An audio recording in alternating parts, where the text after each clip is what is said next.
I'm a producer and mixer and educator. I have worked with people like Amy Winehouse, Adele, Sting, Nick Cave, Lemon Jelly. I used to work at Metropolis Studios in London, and I've had my own place out here in the Oxfordshire countryside for about 6 years now.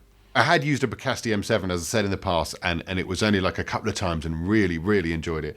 Seventh Heaven just sounded like that to me. It's got like a big wideness to it. It's almost like a transparency. It's like there's something that it's not making an issue of itself. You're not sitting there going, I can hear that reverb and it's doing that thing. It's making everything, putting everything into a beautiful space, which is actually a lot more usable for getting like a natural organic sounding mix. If you've got reverbs that just put something into a beautiful space rather than push themselves up and say, here, I'm a reverb, listen to me. For that, I found it incredibly useful, as I didn't really have anything. I had ones that sounded good, but I didn't have much that I could reach to that would do that naturalistic thing. And Seventh Heaven got it in spades. So I've ended up using it a load since I got it and loving it.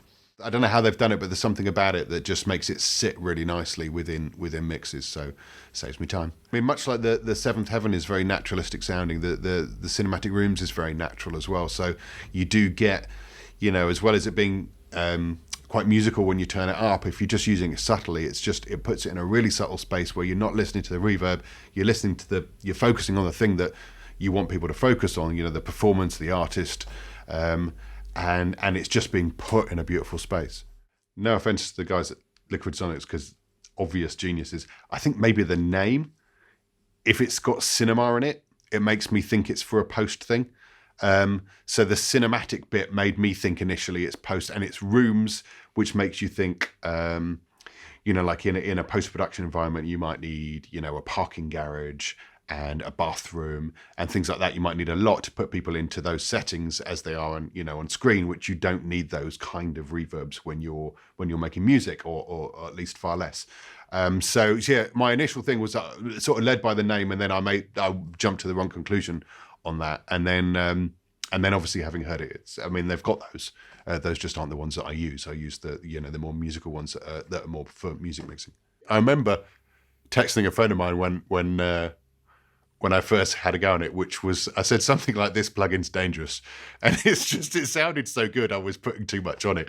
I was starting a mix and I had it, and it was, the trial, and I was having a go on it and putting it on some things. And then I sort of came back to my mix after taking a little break and thought, well, there's way too much reverb on this mix. This is sounding stupid. So it was, the first impression was, this is dangerous because it sounds so good. I'm using it too much. So then pared it back, obviously, got a bit more sensible. And I've used it on loads since, because it's such a beautiful sounding, really musical sounding reverb.